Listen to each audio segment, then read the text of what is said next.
ଦେଖନ୍ତୁ ଆମକୁ ବର୍ତ୍ତମାନ ଯେଉଁ ବହି ମିଳିଛି ସରକାରଙ୍କ ତରଫରୁ ସେଇ ବହିକି ନେଇକି ଆମେ ପିଲାଙ୍କୁ ପଢ଼ା ଆରମ୍ଭ କରିସାରିଲୁଣି। ତେଣୁ ଯେଉଁ ତ୍ରୁଟି ଅଛି ଆମେ ବି ଜାଣିପାରୁଛୁ ବହିରେ ତ୍ରୁଟି ବାହାରୁଛି। ସେ ତ୍ରୁଟିକି ଆମେ ଆମ ଜ୍ଞାନ ଅନୁସାରେ ତାକୁ ଚେଞ୍ଜ କରିକି ପିଲାଙ୍କୁ ଆଡ଼ଜଷ୍ଟ କରିକି ପଢ଼ଉଛୁ।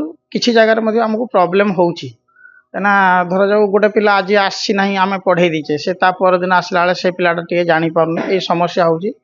ଆମେ ସରକାରଙ୍କୁ ନିବେଦନ କରୁଛୁ, ଯଦି ତ୍ରୁଟି ଶୂନ୍ୟ ବହି ମାନେ ଯୁଦ୍ଧକାଳୀନ ଭିତ୍ତିରେ ବହି ଛପେଇ ପିଲାଙ୍କୁ ଯୋଗାଇ ଦିଅନ୍ତା ଆଉ ଟିକେ ଭଲ ହୁଅନ୍ତା। ନହେଲେ ଆମେ ସେଇ ବହିରେ ପଢ଼େଇବୁ, ଆଉ କ'ଣ କରାଯିବ। ଆମେ ତ ବହି ଯାହା ଗଭର୍ଣ୍ଣମେଣ୍ଟ ଦେବେ ଆମେ ପଢ଼େଇବୁ, ଆମେ ଆଉ ତାକୁ କ'ଣ କରିପାରିବା। କିଛି ଆସିଲାଣି କି କିଛି କ୍ଷେତ୍ରରେ ଆସିଲାଣି କି କିଛି ମାନେ ବହି ନୂଆ ବହି ଦେବେ ଗୋଟେ ବହି ନା ନା ସାର୍କୁଲାର କିଛି ଆସିନାହିଁ ବହି ଦେବା ବାବଦର, କିନ୍ତୁ ଗୋଟେ PDF ପୁରା ଛଡ଼ା ହେଇଛି ଯେ ଯେଉଁ ଯେଉଁ ଭୁଲ ଗୁଡ଼ା ହେଇଛି, କେଉଁ କ୍ଲାସ୍ର କେଉଁ ବହିରେ ଭୁଲଟା ତାର ଗୋଟେ ମାର୍କ କରିକି ଗୋଟେ ଗଭର୍ଣ୍ଣମେଣ୍ଟରୁ ଆସିଛି ଆମ ଗୋଟେ ଚିଠି।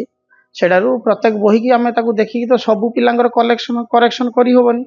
ବାକି ଆମେ ଯେତେବେଳେ କ୍ଲାସ୍ରେ ପଢ଼େଇବୁ ସେଇ ଯେଉଁ ତାକୁ ଆମେ ପ୍ରିଣ୍ଟ ବାହାର କରୁଛୁ, ସେଇଟାକୁ ନେଇକି ଦେଖୁଛୁ, ଆଉ କିଛିଟା କରାଯାଉଛି, ଆଉ ସମ୍ଭବ ହେଉଛି କିଛିଟା ସେଇ PDFରୁ ପ୍ରିଣ୍ଟ ବାହାର କରୁଛୁ, ତାକୁ ନେଇ କ୍ଲାସ୍ରେ ଆରମ୍ଭ ବି ଯେଉଁ ପଢ଼ା ଷ୍ଟାର୍ଟ ହେଇଛି ସେଥିରେ ବି କିଛି ଭୁଲ ଦେଖାଗଲାଣି। ତେଣୁ ତାକୁ ସଂଶୋଧନ କରେଇ ଆମେ ପଢ଼େଇବୁ ଆଉ।